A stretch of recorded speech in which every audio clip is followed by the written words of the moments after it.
foremost, happy Father's Day to all the fathers out here. And this pretty much prompted me in light of a lot of difficult situations that I've gone through, and also one of my panel members. But I want to welcome you to the ManCast Roundtable. This is our first time doing this. So if you like it, make sure you comment. Let us know if you want to hear it again, you want to hear it more often. But I'm really excited about this because everybody in this roundtable is my brothers. They are close to me, my best friends. So we just gonna go around and I'm gonna introduce everybody. Of course, y'all already know my regular co-host from the ManCast. It's your boy Timo with the dance moves. Don't play with it. And I have my engineer, longtime engineer, and high school friend, my boy Walter, in the building. Glad to be on this side of the Yes, party. I know, right? He on both sides tonight. We got him working tonight. Then I got my brother Ken in the building. Sir. What's going on? What's going on, people? And my brother Odie.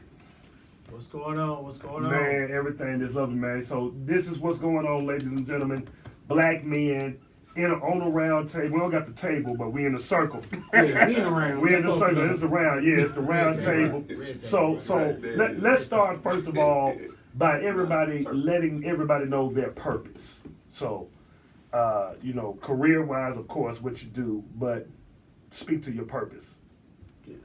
I am, of course, you all know, an educator, high school educator, minister, and I just feel like my purpose is to feed the youth this truth, Just the long and short of it, in any way possible, but I feel like God revealing it more through media than anything else. Yeah, all right.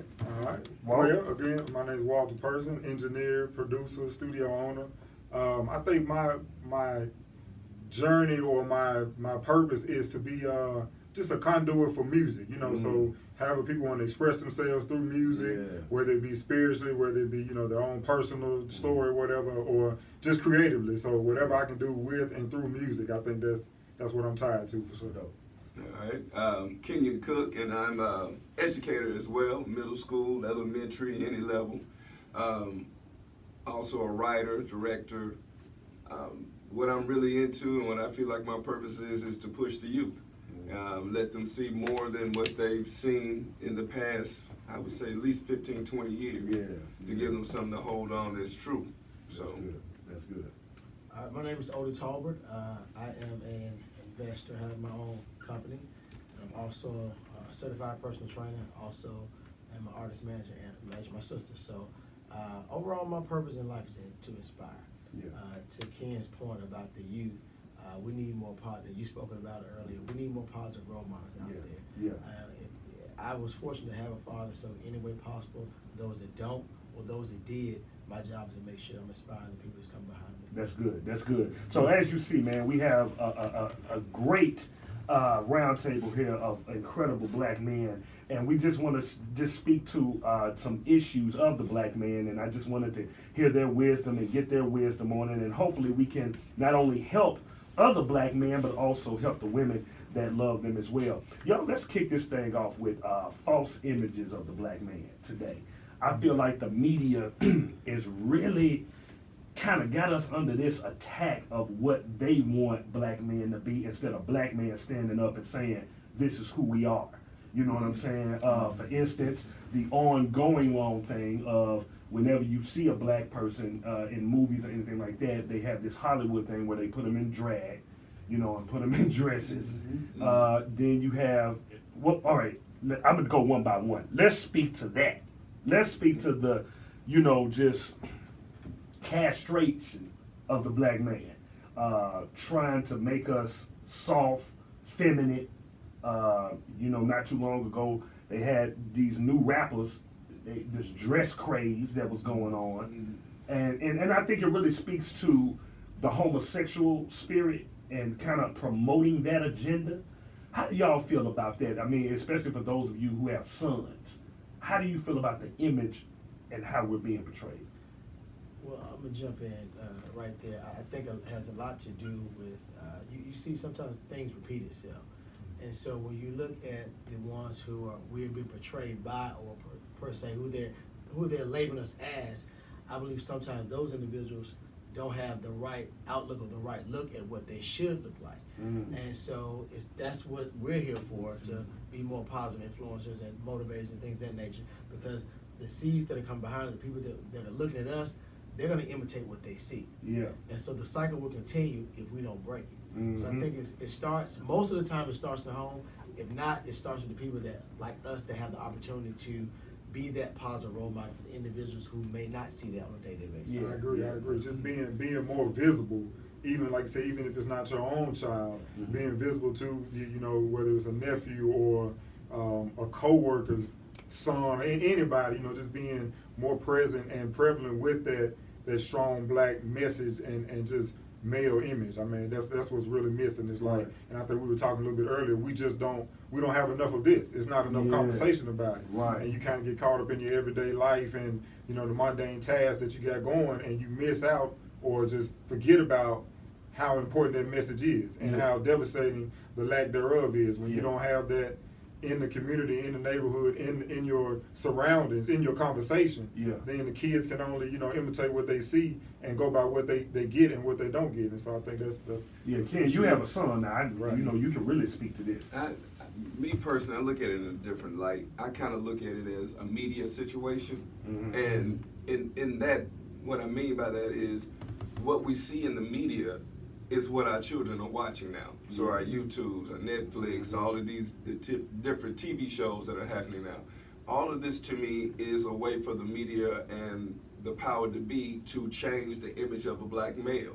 As you see, most of these new shows out have black gays or blacks that are in those style and positions now. So I feel like it's a calculated move. Oh yeah, definitely. That we are falling into. Yeah. You know, because when I say we are, because I don't think it's enough of us, like we've been saying, to stand up and say, hey, hold on. We don't need that. Come on now. You said something very powerful. You said it's a calculated move. It's almost like it's done on purpose to keep us back. It is. Because we all know that we have power. Come on, man. And once we get power, there's no limit to what we can do. So I think that it is calculated as relates to making sure that we keep a lid on what we're doing and where we are. Therefore, we don't multiply. We aren't able to take over what we need to be taking over. Right. That's good. Let's speak to this thing of black men and white women. Let's speak to that. We're keeping it real. Yeah, of course. We keep it completely 100. Now, everybody in here is married, so except for me. So this white girl thing, I had, especially black men with money. That's what I really see. Athletes. And of course, then you just got regular black men that just like white women. Do you think that affects the black man as far as our race and as far as, you know, what we believe in, as far as the culture and keeping, you know, speak to that, Timo. I'm gonna start off with you. Yeah. I think that it does affect the race and the culture when we have black men who choose to marry white women and then lose touch with their culture. Yeah. You know, because it's one thing to be just naturally attracted to white or attracted to white women, but it's another thing to attach yourself to a white woman because you want to be attached to whiteness. And you think whiteness is a way out, and you think whiteness is a come up. And in your pursuit of wealth or bigging up your name, you're more so trying to attain a certain percentage or a level of whiteness, and in that leaving behind your black culture and then not attaching yourself to our causes or anything like that. I think that is a big problem that we're seeing today, where we have these black men who think whiteness is equal success. And so the closest that I can get to whiteness, the closest I can get to success. And I think that's damaging to our community. And I think just like we talk about the images of, you know, feminine men and you know, gays and things like that, I think that image can also be, you know, we see that a lot too. You know, that's been ingrained in us, the image of a black man going to get a white woman or something like that. We've seen that over and over, so that's a part of the plan as well, to put that image in our head. And like you said, what that does is if we're not, you know, procreating together, then our race can't go forward. You know what I'm saying? And so I think that's a part of it. We tend to leave the black woman behind. And you hear people say, the black woman is hard to deal with and all of that. I Yeah, say, that but I- Snapdragon mouth. Right, right. You know what I'm saying? I On the say, out talk, grown talk. yeah, right. But I say that we should accept that as a challenge. See, can't we tame our women? You know what I'm saying? These I like our that. women, There you know it is. what I'm There saying? it is. We can These tame- our if we women. got a time, well, then we can tame them. That's it. You know what I'm saying? That's Of course, it. not in a Right, negative yeah, way, negative but- way. But yeah, you know, yeah. if nobody can, if we can't, then who can? Come on, man. We just that's gonna good. leave them out here to fend for themselves? No, come on. I just don't like that. excuse, you know? Yeah. I feel you on that. Odie, what's your thoughts? No, don't look at Both of us, Yeah. we got some thoughts. Is that Go my ahead. thought? Okay, so I personally, this is my personal opinion, right? Okay. So first of all, love has no color. We all know that. There we go. But I personally think that most of the time, when a African American male is seriously dating or is married to a Caucasian woman, a couple of things have happened.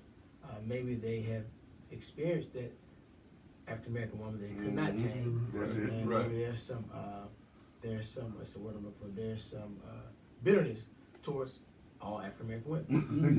Yeah. Or there may have been challenges where still not necessarily being tamed, but maybe they feel like they were intimidated by the African American woman, and the Caucasian woman was much more willing to, I guess, put us on pedestals, meaning give us every desire that we ever so They do needed. that. They do that. And so when you get in that, you feel like a king at that point. Come on, man. And so a lot of times, I think white women, I'm going back and forth between Caucasian and white, but I think white women are more likely to give us what we want without necessarily us having to work for it.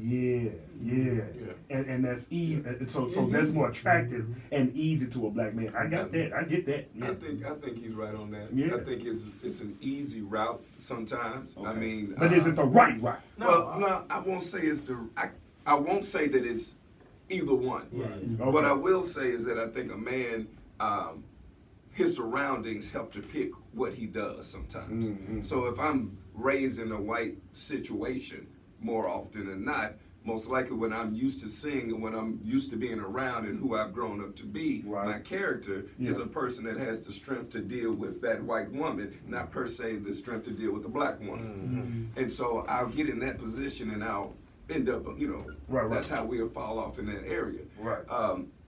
Do I think that the men lose their blackness?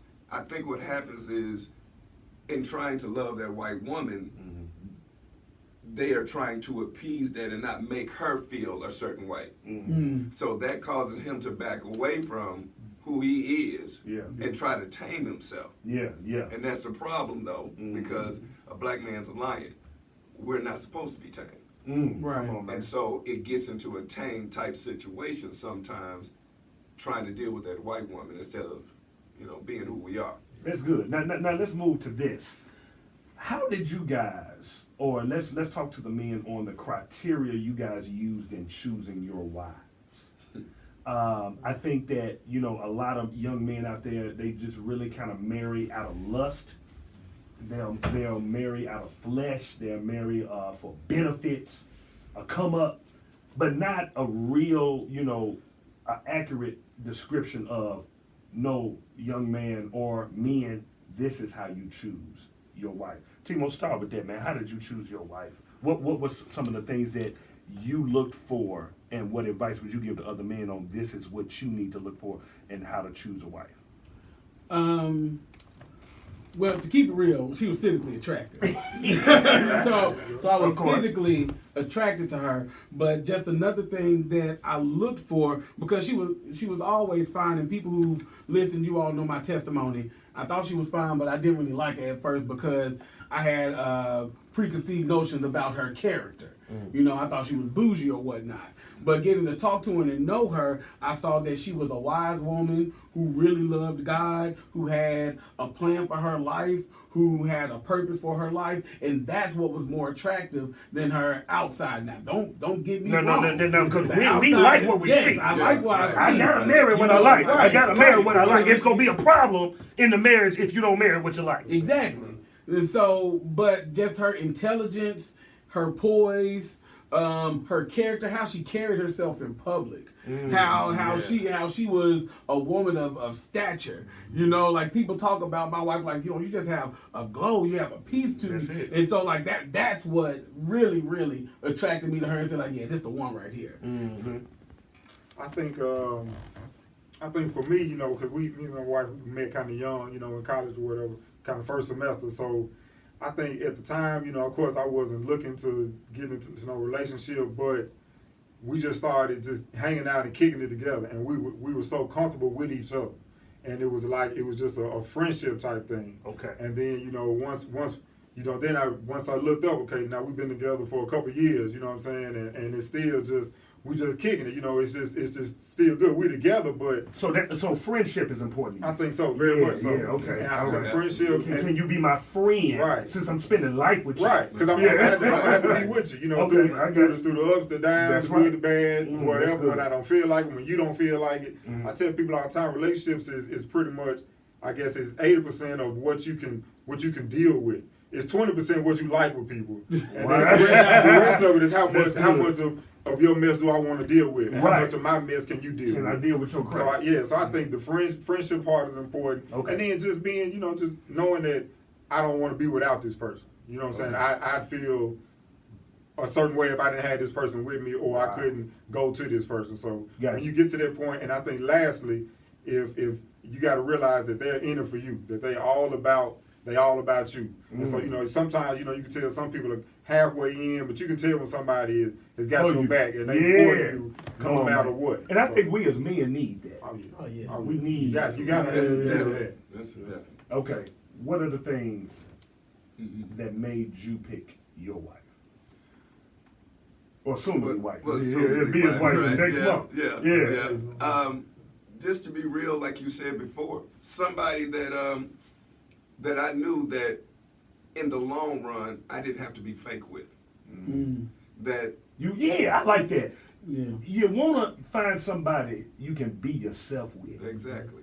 And they accept you for yourself. In all parts. That means you're good, you're bad, Of you're course, ugly, of course. And as we got to know each other, I started noticing that some of the stuff that I didn't bother her, or if it did bother her, she didn't care to say nothing about it. We just relaxed with each other, and it was the same thing with her.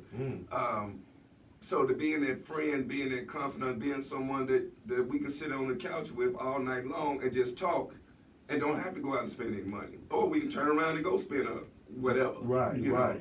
Just being comfortable with each other, and comfortable doesn't mean always, all right, we in the bed doing something. Either. Right. Comfortable is us just laying up watching TV, us cooking in the kitchen, us washing dishes, us doing us. Okay. Real talk. Real talk. How much, percentage-wise, is sex in marriage? You hear these things saying, man, when you marry them, they don't do what they used to do before you got with them. Is that true? Don't you turn that mic over here. No. I'm asking the question, so I'm popping the mic up for you to get ready. Whoever go speak, go. It's important.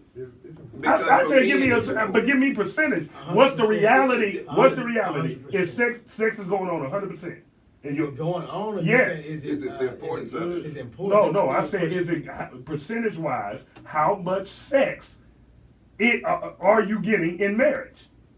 That depends on the marriage, and it depends on the situation. It depends on, man, you don't know the variables until you get married. Really? Yeah. There are so many different variables that pop up. Okay, well, what's y'all variables? Come on, percentage. So I say I can't say percentage, but speaking of what he said, variables. So like, when you're younger, you know what I'm saying, you go out, you hang out, you might have some drinks, you might hang out. When we get to the house, it's going down. Yeah. But as you get older, it's like, okay, you got to kind of calculate that thing. Like, okay, are we gonna stay out this late? Because I know at a certain point, she might be too tired. Oh, so you get to know. Did she have a long day? Okay, is it? So all that play.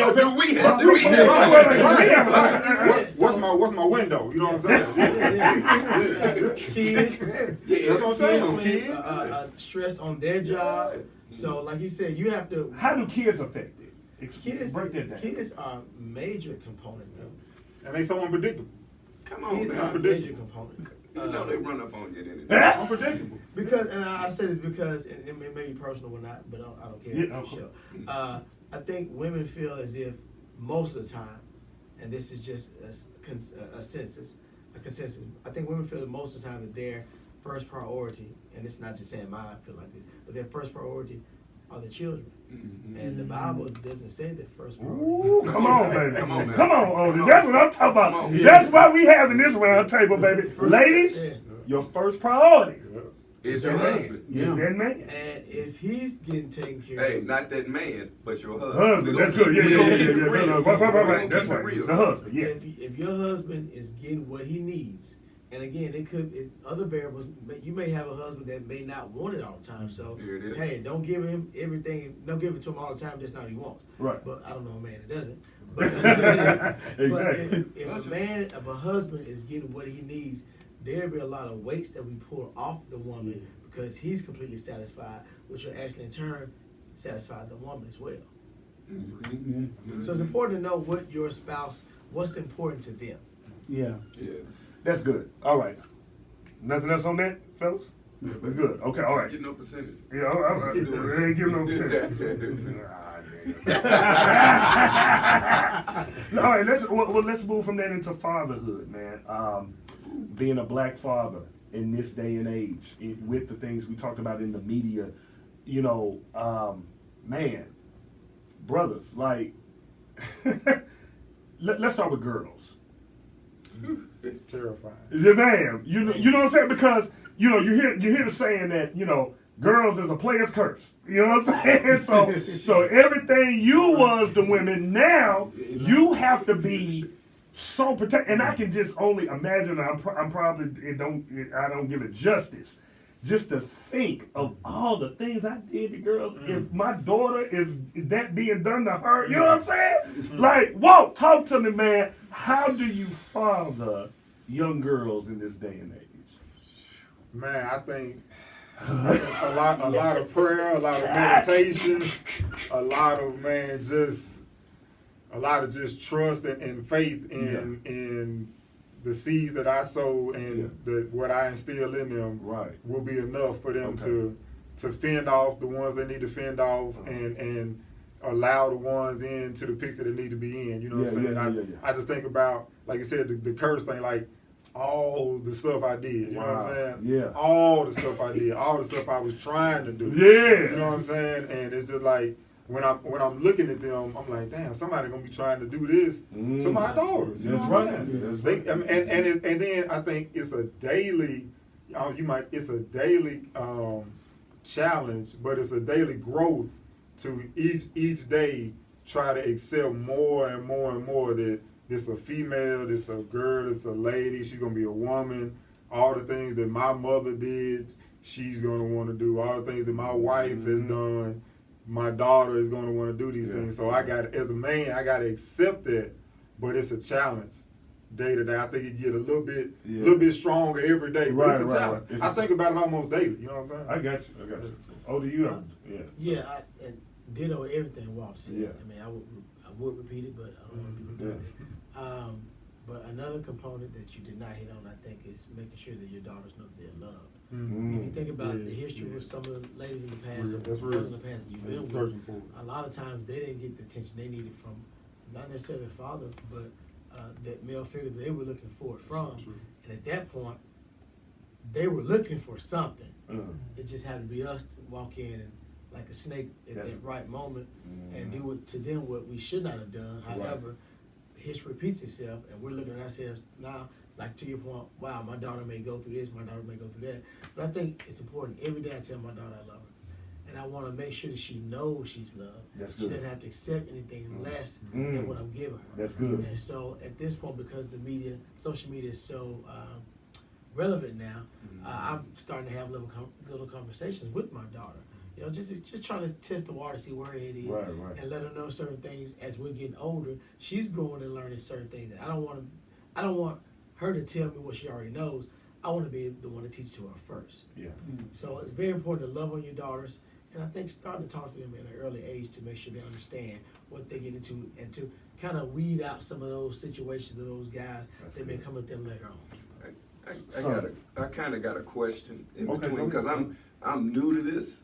It's all new. This is our first time doing it. Yeah. My soon-to-be wife has a daughter, so I've Right. stepped in. I've been there for the last 2 years, Okay. and she's 3. So it's been pretty much since the beginning. So I'm learning this. And I've Okay. had 2 boys, so this is different. So my question to the gentleman here already would be, how does that discipline side work when it comes to the girl side of things as a father? Because I'm having to fight that inside because it's a certain way I would do my boys. Of that course, I you can't do definitely I'm looking at her and I'm saying I can't quite do that. But I got to do some, but I can't quite do that. Whatever. Yeah. So I think that's exactly what it is. I think, because I spend a lot of time with my nephews when they were younger, and so it's like when they do something, you can wrestle with them, or you can be aggressive with them. Right, you put some hands elbows, on them, you know what I'm saying? You put them in the chest, whatever. Right. Of course, you're not trying to abuse them, but just in tough love. But Yeah. with the girls, they immediately, they hit you with the sad eye, the puppy dog Yeah. face. They know how to play on that. They know how to play that. You Even know what I'm as children, they know how to Yeah, play. they know how to play on Wow. that, pull on them strings, and so it's hard. But again, like you said, you still have to be that disciplinarian. You still have to be that father figure, that stern voice that needs to be there. But girls, I mean, yeah, they know how to play But on this that. is unique for Ken though, because this is not his daughter, and you have that whole element of the father. Some of them, and I know I've lived in a stepfather house, and that whole thing about you don't touch my child, things like that. And I think in that sense, man, like, not giving the advice for me going through it, but me living in a household like that, and what I knew my sisters' fathers were saying, and how that was, they were more so on the edge of you discipline them in voice, but anything whipping or anything like that, you let the mother do it. okay. That's what my sisters' fathers, what I'm Okay, saying, yeah. said to other men that was in the house, in the house. They was like, you don't touch my child. You know what I'm saying? He told the other man, you don't touch her. Let the mama whip her. You know what I'm saying? Or I can see that. I can see a father saying that about his daughter, and if a son might be different, right. You know what I'm saying? Uh-huh. But I can see a father just feeling like he just got it. He has to say that. You know what I'm saying? Right. I don't. Especially when he ain't in the house. Yeah, he ain't there. you know what I'm saying? Yeah. I think he would just feel like he has to say that. Yeah, that's what they said. You know what I'm Right. saying? So, I don't know where do y'all think because this is unicornish what we're doing. You know what I'm saying? But all 3 of you guys are fathers and you're present. Usually black men are not present. Where do you think the influence came from for you all being the men that you are and the fathers that you are? Definitely my dad. Anderson Cook. Walter Person. Look at that. Look at that. Because so we see that as a fix. Just like it's generational curses, it's generational blessings as well. Yeah, that's Right. true, that's And I true. think it's a blessing to have that. You know what I'm saying?